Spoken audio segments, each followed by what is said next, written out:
Welcome back to part 2 of the welding cart build utilizing this 14.5-inch Harbor Freight inbox. If you missed part 1, make sure you check that out on the channel and get caught up. Let's get straight into part 2. Okay, it's time to tack the backrest onto the base. This is where the toolbox will go, and this back here is where the gas bottle will go. So we're going to get that tacked in place, and then we'll work on our 3/4 inch, getting that tacked in place as well, and then we'll weld everything together solid.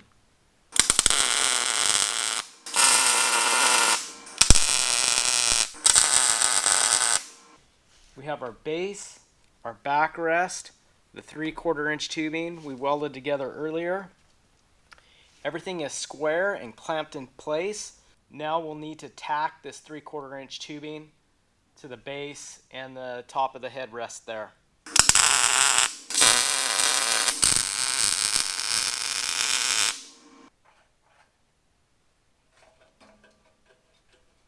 Okay, we have our second side clamped down in place, so let's get that welded in.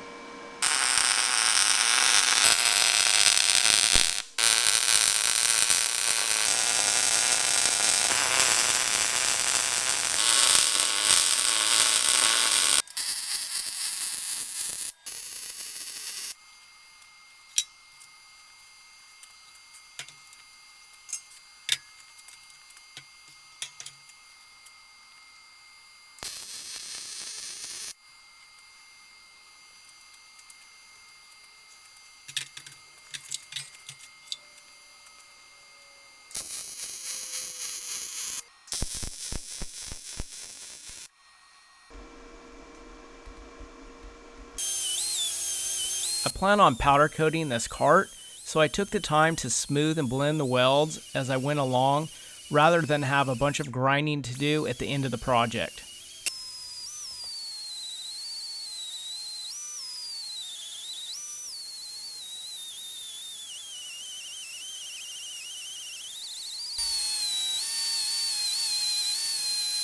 Okay, I made a couple of little plates here that will weld on both ends. Get those capped off and then ground down and cleaned up.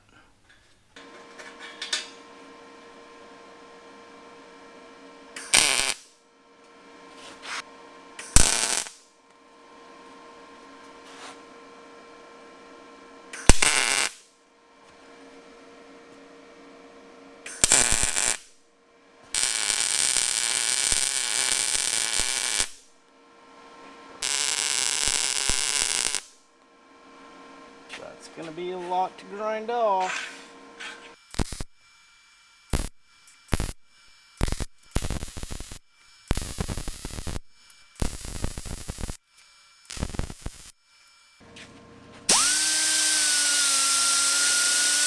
I started out my sanding with an 80 grit disc, and then I transitioned to a 120, and then finally finished off my sanding with a 220 grit.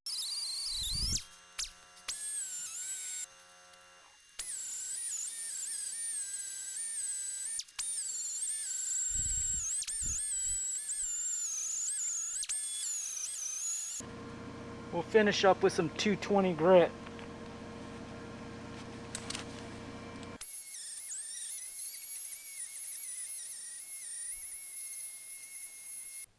Okay, I've got a couple of plates made that the front casters will bolt to. So we're going to go ahead and weld those up in the front corners. We'll get everything clamped down and then weld those in place.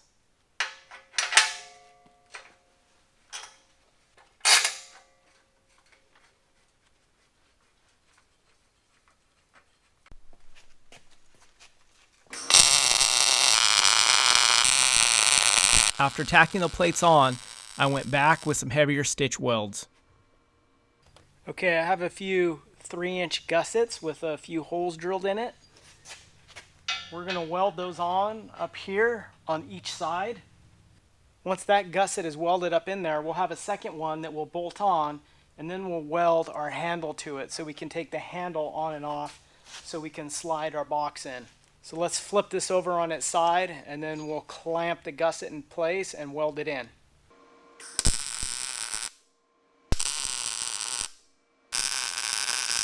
After tacking these gussets on, I stitch welded them as well.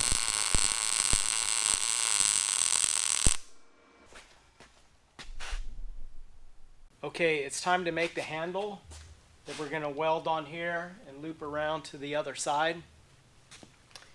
I made a cheater bend 90 degrees, and I marked along the seam of the tubing every inch so I can figure out how many inches of material is used up in a bend. I'm new to tube bending and I'm still learning. So I went along the seam of this tubing and I marked every inch, and that'll help me try to figure out where to make my bends so that things kind of match up in the end.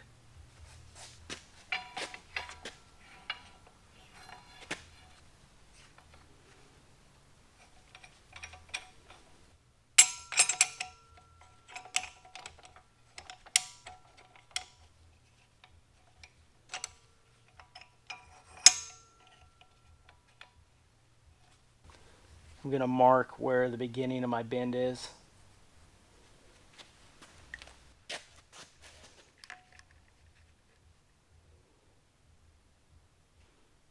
Set the dial at 0.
So I need to figure out this last bend.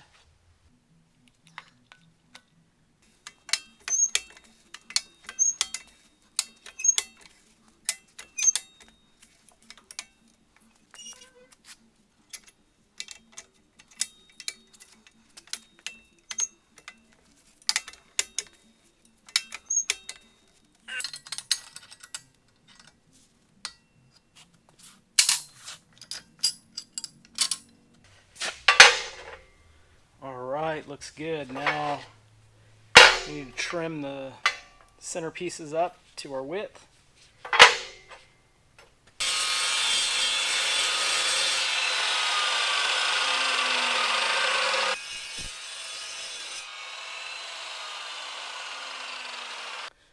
Alright, we got our handle bent. I'm surprised I was able to pull that off and get it done and get it accurate as well. So I just took my time, and marking the tube down the seam every inch really helped in figuring out where to make my bends. We have our gusset bolted to the gusset that's welded onto the cart. Our handle is all propped up in place. We're going to go ahead and weld it on now.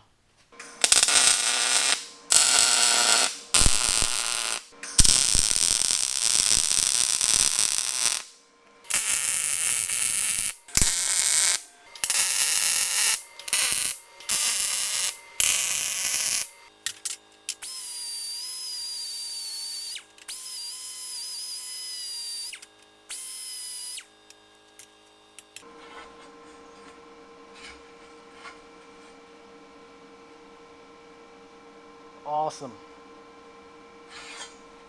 That's all for part 2, and if you enjoyed my video, please hit the like button and don't forget to subscribe so you don't miss any upcoming videos. Thanks for watching.